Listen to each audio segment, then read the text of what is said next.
नमस्कार। आज हम सुप्रीम कोर्ट के एक काफी रोचक फैसले पर गहरी नजर डालेंगे। हाँ, ये मामला है जॉर्ज कुट्टी चाको बनाम एमएन साजी का। बिल्कुल। और ये जुड़ा है पैसे की वसूली से, जिसमें एक प्रॉमिसरी नोट मतलब एक वचन पत्र शामिल है। हाँ, बिल्कुल। ये केस दिखाता है कि कैसे रोजमर्रा के लगने वाले पैसे के लेन देन भी कानूनी दांव पेच में फंस सकते हैं। तो हुआ क्या था इसमें शुरू में? देखिए, मामला सीधा सा था। अपीलकर्ता यानी जॉर्ज कुट्टी चाको, इन्होंने प्रतिवादी एमएन साजी को कुछ पैसा उधार दिया था ठीक है। और इस लेन देन को पक्का करने के लिए एक प्रॉमिसरी नोट भी बनाया गया, जिस पर दोनों की रजामंदी थी, दस्तखत वगैरह थे। अच्छा, फिर पेच कहाँ फंसा? लगता है निचली अदालत में तो मामला सुलझ गया था। हाँ, ट्रायल कोर्ट ने तो चाको के पक्ष में ही फैसला दिया था। कहा कि भाई इनको पूरी रकम वापस मिलनी चाहिए। लेकिन फिर मामला हाई कोर्ट गया। और वहां कहानी थोड़ी बदल गई। हाईकोर्ट ने जो रकम वापस मिलनी थी उसे काफी कम कर दिया। ओ, तो इसी बात पर चाकू सुप्रीम कोर्ट पहुंचे होंगे। बिल्कुल। देखिए, ट्रायल कोर्ट ने ब्याज वगैरह जोड़कर कोई 35,29,000 रुपए दिलाने का आदेश दिया था। हाँ, 35 लाख से ज्यादा। हाँ, ये उस प्रॉमिसरी नोट पर आधारित था जिसमें मूल रकम 30,80,000 रुपए लिखी ठीक थी। ठीक है, ठीक है। लेकिन हाई कोर्ट ने इसे घटाकर सिर्फ 22 लाख और उस पर ब्याज कर दिया। अब ये जो कमी की गई, यही असल विवाद का मुद्दा बना। समझ गया। तो आज हम इसी पर बात करेंगे। सुप्रीम कोर्ट का जो 1 सितंबर 2025 का आदेश है, उसके आधार पर समझेंगे कि सुप्रीम कोर्ट ने हाई कोर्ट के फैसले को क्यों पलट दिया। हाँ, और खास तौर पर ये देखेंगे कि भाई प्रॉमिसरी नोट की अहमियत क्या है और जब नकद लेन देन होता है तो उसके सबूतों को अदालतें कैसे देखती हैं। चलिए तो फिर शुरू करते हैं इस आदेश का विश्लेषण। सुप्रीम कोर्ट में क्या हुआ? तो सुप्रीम कोर्ट में जो सबसे पहली और अहम बात सामने आई वो थी प्रॉमिसरी नोट की अपनी अहमियत। एग्जिबिट A1 है ना? हाँ, एग्जिबिट A1। अपीलकर्ता का कहना साफ था। उन्होंने 30,80,000 रुपए दिए थे, नोट में लिखा है, और प्रतिवादी ने उस पर दस्तखत करके माना भी है। और ये बात भी है कि ट्रायल कोर्ट और हाई कोर्ट दोनों ने ही ये तो माना था कि नोट असली है। हाँ हाँ, बिल्कुल।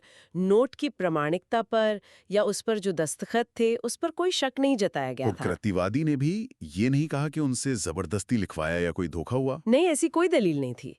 और यहीं पर सुप्रीम कोर्ट को हाई कोर्ट के तर्क में कह सकते हैं एक बुनियादी कमी दिखी। क्या कमी थी? हाई कोर्ट ने रकम इसलिए कम की क्योंकि अपीलकर्ता ने 22 लाख रुपए के लेन देन का तो दस्तावेजी सबूत दिया था, मतलब जो पैसा बैंक से गया, चेक से गया। हाँ, जिसका रिकॉर्ड था। हाँ, लेकिन जो बाकी की रकम थी लगभग 8,80,000 रुपए, जिसे अपीलकर्ता कह रहे थे कि नकद दिया था। अच्छा, कैश में। हाँ, कैश में। उसे हाईकोर्ट ने ये कहकर नहीं माना कि भाई इसका कोई पक्का दस्तावेजी सबूत जैसे बैंक स्टेटमेंट या रसीद नहीं है। तो हाईकोर्ट का मानना था कि जितना बैंक से गया उतना ही सच है और नकद वाले हिस्से के लिए भी वैसा ही रिकॉर्ड चाहिए। ये थोड़ा अजीब नहीं है, खासकर जब एक साइन किया हुआ प्रॉमिसरी नोट पूरी रकम का जिक्र कर रहा हो। हाँ, बिल्कुल। और यहीं सुप्रीम कोर्ट ने दखल दिया। उन्होंने कहा कि हाईकोर्ट का ये नजरिया कानूनी तौर पर सही नहीं है। कैसे? सुप्रीम कोर्ट ने कहा कि देखिए, जब एक प्रॉमिसरी नोट को मान लिया गया है, मतलब वो असली है, दस्तखत असली है, उस पर कोई विवाद नहीं है, तो कानून के हिसाब से सबूत का भार, जिसे बर्डन ऑफ प्रूफ या ओनस कहते हैं, हाँ हाँ, ओनस। वो प्रतिवादी पर चला जाता है। मतलब अब ये देनदार यानी साजी की जिम्मेदारी है कि वो साबित करे कि या तो उसे नोट में लिखी पूरी रकम मिली ही नहीं या फिर नोट किसी और वजह से मान्य नहीं है। अच्छा, तो ये ओनस शिफ्ट होने वाली बात यहाँ पर बहुत अहम हो गई। मतलब जिसने पैसा दिया उसे बस नोट दिखाना है, हाँ, और अगर दूसरा पक्ष कहता है कि पूरे पैसे नहीं मिले तो उसे ये बात साबित करनी होगी। ये तो लेनदार के लिए एक तरह की कानूनी ढाल हो गई। बिल्कुल। और ये सिद्धांत जो है वो निगोशिएबल इंस्ट्रूमेंट्स एक्ट 1881 के प्रावधानों से भी जुड़ा है। अच्छा, उस एक्ट का भी जिक्र है। हाँ, सुप्रीम कोर्ट ने अपने फैसले में उसका जिक्र किया। इस एक्ट की धारा 118A है, जो कहती है कि जब तक उल्टा साबित न हो जाए, ये माना जाएगा कि हर परक्राम में लिखत, जैसे कि प्रॉमिसरी नोट, किसी न किसी प्रतिफल यानी कंसिडरेशन के बदले ही जारी हुआ है। मतलब आसान भाषा में कानून पहले ये मानकर चलता है कि नोट असली कर्ज के लिए ही बना है। एकदम सही। ये एक कानूनी धारणा है, प्रिजम्पशन है। ये धारणा क्यों है कानून में? इसका क्या मतलब है? देखिए, इसका मकसद है व्यापार और लेन देन को आसान बनाना। अगर हर चेक या प्रॉमिसरी नोट पर शुरू से ही शक किया जाएगा, तो फिर इन कागजों के आधार पर जो रोजमर्रा का व्यापार चलता है, वो मुश्किल हो जाएगा। सही बात है। दे रहा है, तो उसी पर जिम्मेदारी है कि वो बताए कि वो वादा क्यों सही नहीं है। समझ गया। तो इस केस में एमएन साजी को साबित करना था कि उन्हें 30,80,000 रुपए नहीं, सिर्फ 22 लाख रुपए मिले थे। हाँ, सिर्फ ये कह देना कि बाकी का पैसा नकद था और उसका बैंक रिकॉर्ड नहीं है, ये काफी नहीं था सुप्रीम कोर्ट के हिसाब से। बिल्कुल नहीं। सुप्रीम कोर्ट ने इस बात पर भी जोर दिया कि भाई हमारे यहाँ व्यक्तिगत और व्यावसायिक दोनों तरह के लेन देन में नकद का इस्तेमाल होता है। ये आम बात है। हाँ, होता तो है। तो ये सोचना कि हर नकद लेन देन का हमेशा कोई दस्तावेजी सबूत, कोई बैंक एंट्री या पक्की रसीद मिलेगी ही मिलेगी, ये थोड़ा अव्यावहारिक है, मतलब यथार्थवादी नहीं है। ये बात तो सही है। रोजमर्रा की जिंदगी में ऐसा होता है, कई बार लोग आपसी भरोसे पर या बस सहूलियत के लिए कैश में डील करते हैं। जरूरी नहीं हर बार उसकी रसीद काटी जाए। हाँ, और सुप्रीम कोर्ट ने इसी प्रैक्टिकल बात को माना। उन्होंने कहा कि अपीलकर्ता ने कोर्ट में साफ बताया है कि पूरी रकम कैसे दी गई, कुछ बैंक से, कुछ नकद। और जब एक साइन किया हुआ प्रॉमिसरी नोट पूरी रकम की गवाही दे रहा है, तो सिर्फ इस बिना पर नकद वाले हिस्से को खारिज कर देना कि उसका अलग से बैंक स्टेटमेंट नहीं है, ये हाई कोर्ट की तरफ से एक चूक थी, एक त्रुटि थी। और प्रतिवादी को इसे गलत साबित करने के लिए कुछ ठोस सबूत लाने चाहिए थे। हाँ, उन्हें खंडन करना चाहिए था ठोस सबूतों के साथ। इस मामले में एक और बात थी शायद कि प्रतिवादी सुप्रीम कोर्ट में आए ही नहीं। हाँ, ये भी एक पहलू था।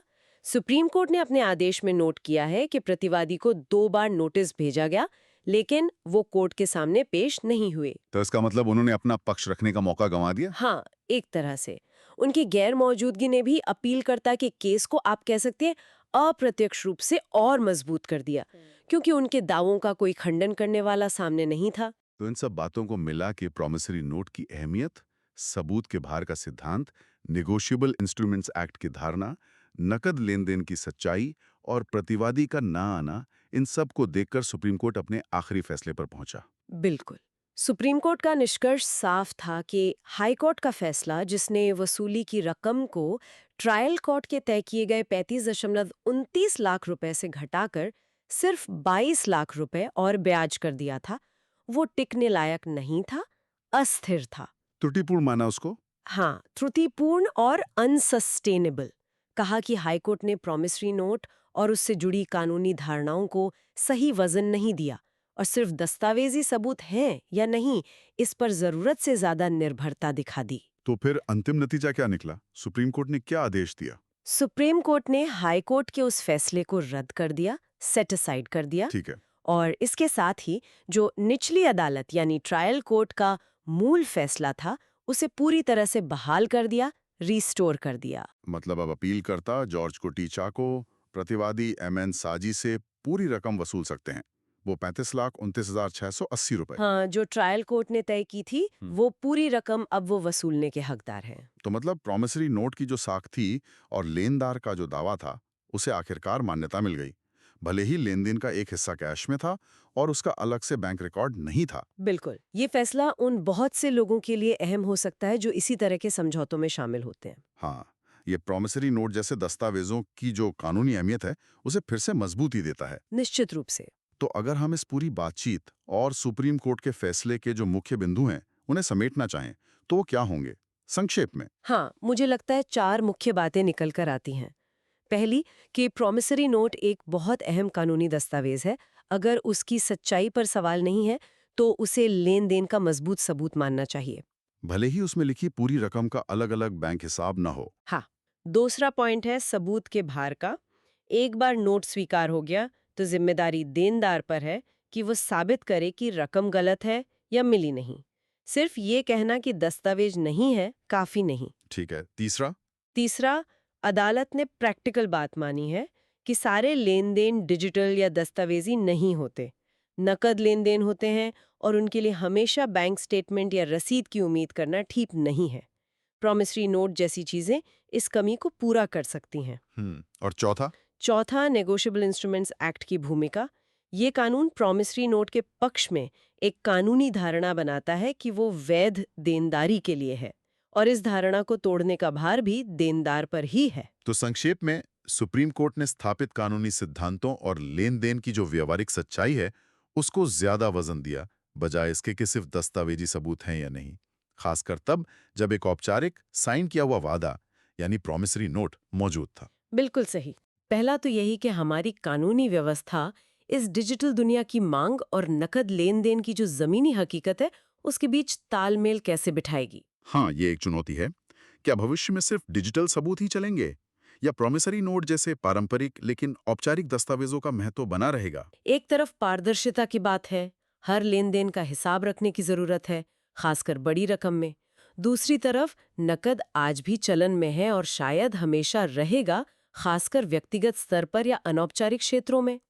कानून इन दोनों सच्चाइयों को कैसे संभालेगा? और इसी से जुड़ा दूसरा सवाल है विश्वास और दस्तावेजीकरण के रिश्ते पर, खासकर जब लोग आपस में दोस्तों रिश्तेदारों में लेन देन करते हैं। हाँ, ये मामला क्या सिखाता है?